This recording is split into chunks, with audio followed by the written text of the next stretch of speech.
ఇది గోదావరి నది కింద ఉన్నటువంటి, ఇదే గోదావరి పైన ప్రాణేత చేవెళ్ళ కేవలం 38,000 కోట్లతో అయ్యేటువంటి ప్రాజెక్ట్ 10,000 కోట్లు ఖర్చు పెట్టారు.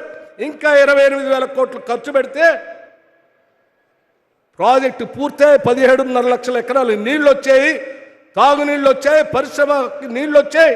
హైదరాబాద్లో మొత్తం ఈ 2 ప్రాజెక్టుల ద్వారా కేవలం 29,548 కోట్లు ఖర్చు పెడితే, అంటే కేవలం 30,000 కోట్లు మీరు ఖర్చు పెట్టుంటే ప్రాణేత చేవెళ్ళ, ఇందిరాసాగర్, రాజీవ్ సాగర్తో సహా కలిపి గోదావరి నది పైన 21,50,000 ఎకరాలు ఇప్పటికి తెలంగాణలో నీళ్లు పారుతూ ఉండేవి. కానీ ఇక్కడ 8,000 ఖర్చు పెట్టారు, అక్కడేమో 1,25,000 కోట్లు పెంచారు.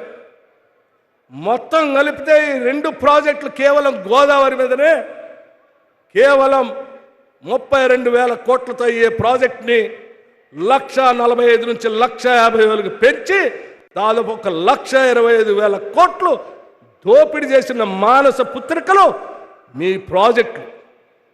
అలా దోపిడీ గురి కావద్దని ఇప్పటికే 23,000 కోట్ల రూపాయలు ఉన్నటువంటి సీతారామ ప్రాజెక్టు ఇంకా పెరగకూడదని, ప్రాజెక్టు పూర్తి కాకపోయినా డబ్బులు దండిగా వస్తాయని పంపులు తీసుకొచ్చి మీరు ఆడ పెడితే ఆ పంపులు శిలుం బట్టిపోకుండా ఉండాలని కనీసం పంపులైనా ఆడిద్దాం, ఆ పంపులను ఆడిచ్చి కొద్ది నీళ్ళైనా ఎన్ఎస్పి కెనాల్లో వేద్దాం, ఆ వైరా ప్రాజెక్టులో వేద్దాం అని ఆలోచన చేస్తే కేవలం 75-77 కోట్లతో ఒక రాజీవ్ లింక్ కెనాల్ని కలిపి ఏమైనా తీసుకొని వస్తే ఉపయోగపడుతుందనే ఆలోచనతో ఈరోజు కేవలం 75 కోట్లతో రాజీవ్ లింక్ కెనాల్ని ఏర్పాటు చేసి ఈ నీళ్లను ఉపయోగపెడదామని ఆలోచన చేస్తూ ఉన్నాం. మరి ఇది కరెక్టా? 23,000 కోట్లకు పెంచే 1 ఎకరానికి కూడా నీళ్ళు లేకుండా వదిలేసినటువంటి మీ మానస పుత్రిక కరెక్టా? ఒక్కసారి ఆలోచన చేయండి. అంతేకాదు, ఇంకో ఆయన అంటాడు, ఈ ప్రాజెక్టు మీద చర్చించడానికి మేము నీళ్ళు ఇచ్చామా, మీరు నీళ్ళు ఇచ్చారా, చర్చించడానికి బట్టి ఉత్తమ్ కుమార్ రెడ్డి సిద్ధమేనా, రండి అని అంటున్నాడు. ఎస్, మేము సిద్ధమే, మేము సిద్ధమే.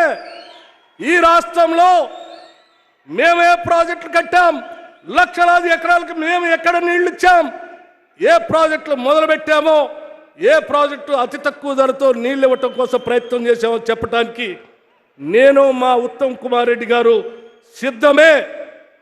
మరి ఇరిగేషన్ శాఖ మంత్రిగా పనిచేసిన ఆనాటి ముఖ్యమంత్రి కేసీఆర్ గారు లేదా హరీష్ రావు గారు ఈ సభాముఖంగా అడుగుతా ఉన్నాం, మీరు ఎక్కడికి వస్తారో చెప్పండి, ప్రాజెక్టుల సమాచారం మొత్తం తీసుకొని మేము వచ్చి మీతో చర్చించడానికి సిద్ధంగా ఉన్నాం. మీ మానస పుత్రిక అవినీతిమయం. మా ప్రాజెక్టులో ప్రజలకి నీళ్ళు ఇచ్చేటువంటి కార్యక్రమం మీకు మాకు ఉన్నటువంటి తేడా అది అని చాలా స్పష్టంగా తెలియజేస్తూ ఈ వైరా పట్టణం నుంచి ఎప్పుడు పిలిచినా మేము రావటానికి సిద్ధంగా ఉన్నామని ఈ సందర్భంగా మనవి చేస్తూ ఈ కార్యక్రమానికి విరివిగా అనేక ప్రాంతాల నుంచి కదిలి వచ్చినటువంటి మీ అందరికి కూడా మరొక్కసారి నా హృదయపూర్వకమైనటువంటి నమస్కారాలతో పాటు స్వాతంత్ర శుభాకాంక్షలు తెలియజేస్తూ ముగిస్తా ఉన్నాను. జై హింద్, నమస్కారం. హలో, ఈ రాజీవ్ లింక్ కెనాల్కి సంబంధించి ఇప్పుడే మంత్రులు మాట్లాడుతూ రూపాయి ఇవ్వకపోయినా అక్కడ ఉన్నటువంటి రైతాంగ సోదరులు రాష్ట్ర ప్రభుత్వం పైన నమ్మకంతో భూములు ఇచ్చారు.